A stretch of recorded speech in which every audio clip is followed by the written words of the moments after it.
Hi everyone, I'm Fiona and we're back in my garage today for the second part of the manual conversion to my Mark IV Supra. Alright, so pop the bonnet.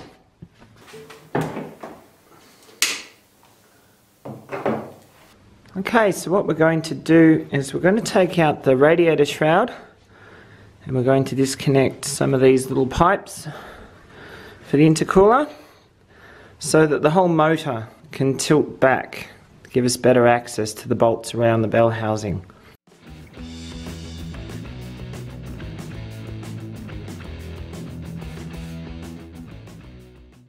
Also, while we're here, we're going to take out the battery.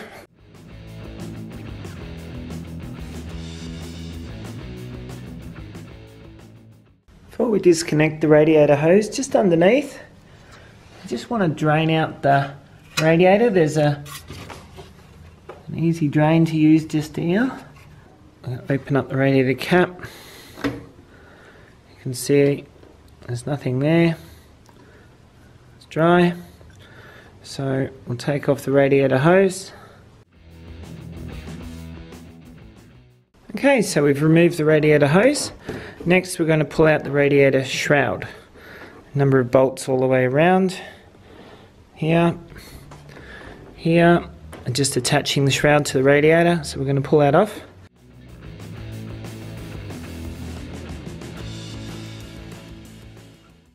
And as always putting the little screws back in their holes so you have them and they're ready to go when you're reassembling.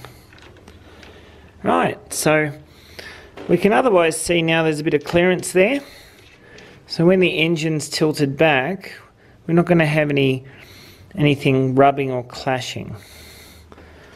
And with doing that, we can now go underneath. First thing we're going to do is undo the cross member at the rear of the transmission here. And then the transmission should be able to drop down a fair part, which will then give us good access to all the other bits and pieces we need to undo, heading towards the bell housing.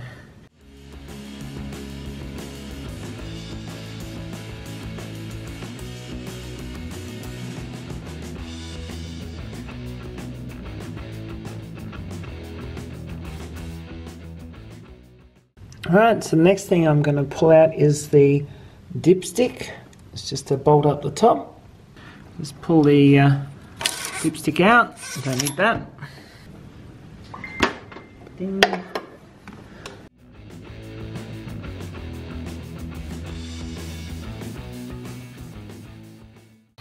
Alright, now with the dipstick out of the way, this one here, next task is to pull out the starter motor.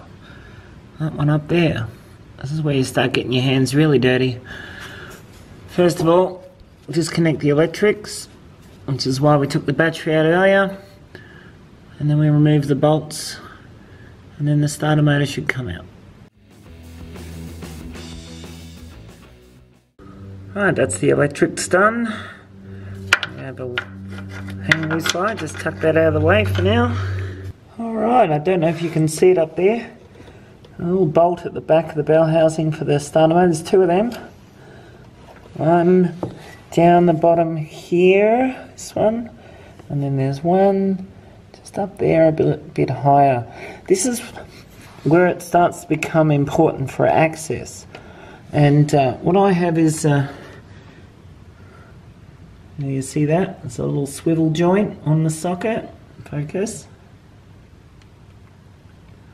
And then a really long extension bar so that we can get this on up here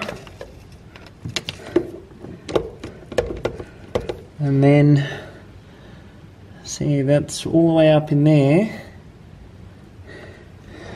but we're actually turning it all the way back down here.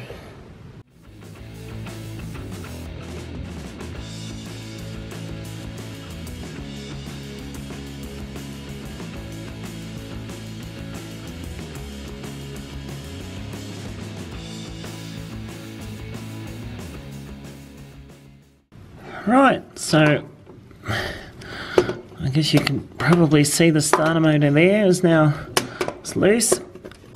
In fact, out she comes. It's one starter motor. Okay, next we're going to pull out the wiring loom. So here's one. See, here's another one, and another one. Lug up here.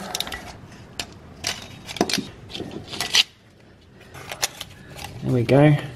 Okay, on this side there's two. There's the main big one here. Alright, and just a little one up here. Oh, there we go. Alright, so 1, 2. Bring it over from the other side. There we go. Right. And with that, the wiring loom is disconnected all the way back to the front of the bell housing here, up near where the starter motor was. All we have left is this little grounding wire. It's just a wire from the chassis to the gearbox. I'll just undo that one, and that's all the electrics.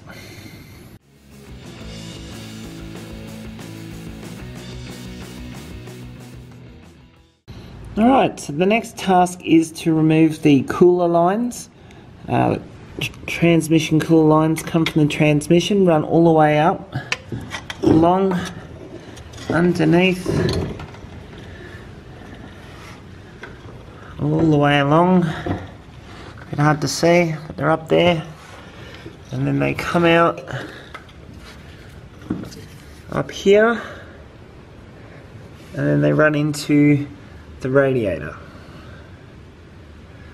Alright, so we're going to remove all of that.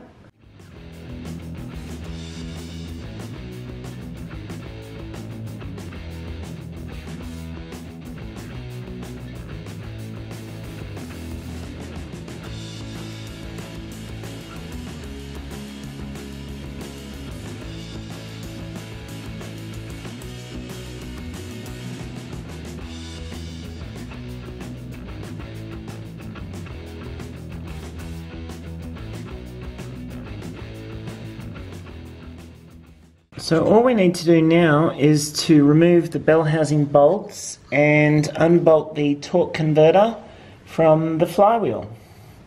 Now to do that we need access just in here. It's a bit hard to see, but to help us out we're going to get the jack under the transmission and give us as much room. Right, so this is what we need to do next. Just up in here, there's always an access. In this case it's a rubber grommet that we're going to have to get out, and then that will give us access to the bolts that hold the torque converter to the flywheel. So,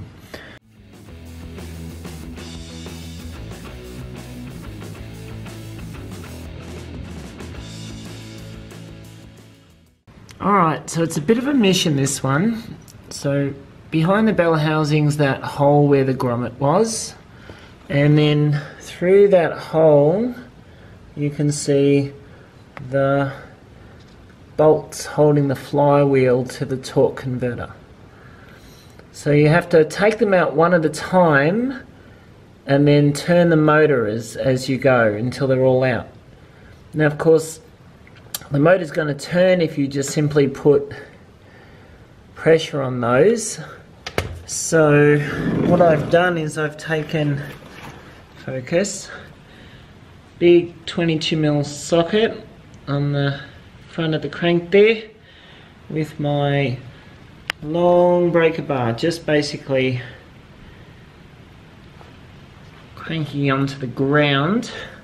The ground's not going to budge. And that way I can get onto these bolts. Now what I'm using, just to get back down here, I'm using a step spanner like that, 17mm. Focus, no. And so this goes Again, it's a bit hard to see, but this goes up in here.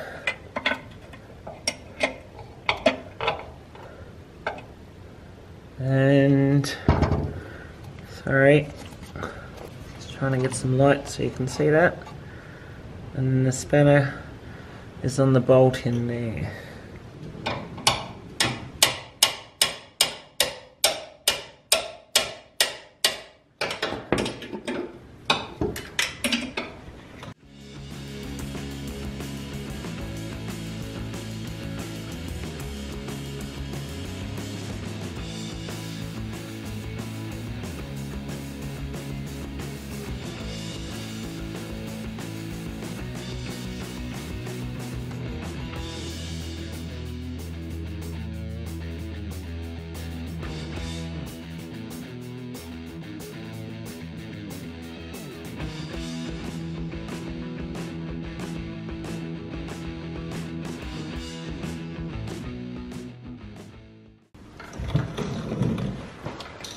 That's 6. Okay, so we're back under here again. All we need to do now is take out 1, 2, 3, 4, 5, 6, 7, 8, 9 bolts. And then we should be able to lift her out.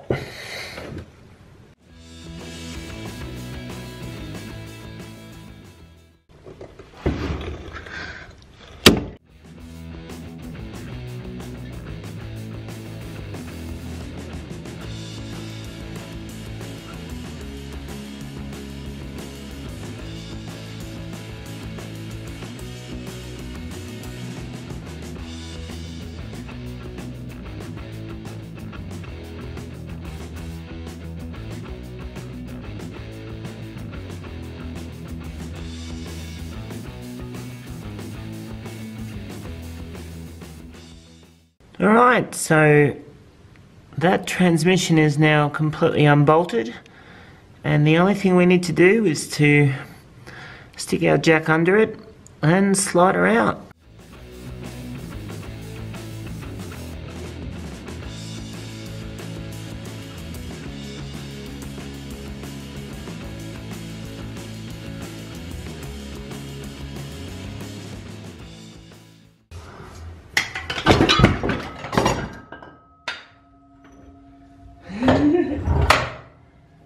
Alright, last piece tonight, a flywheel, 8 bolts. Once that's off, we're done under here.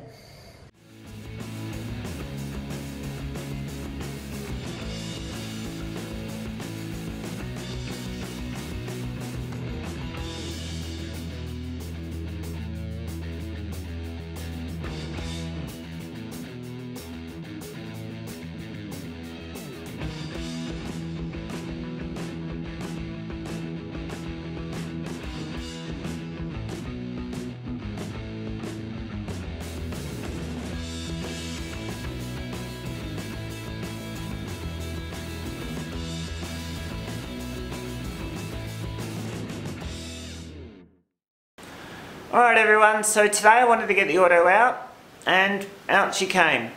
Alright, she fell out, landed with a thud, but she's out. It's been a long day, but that's what I wanted to achieve, and it's done, which is great. So now we can do a little bit of maintenance, check that rear main seal, and work on installing some of the manual bits and pieces. But that's next episode. So one step at a time. If any of you got some ideas or suggestions for me, please let me know. Otherwise, I'll see you next time. Bye.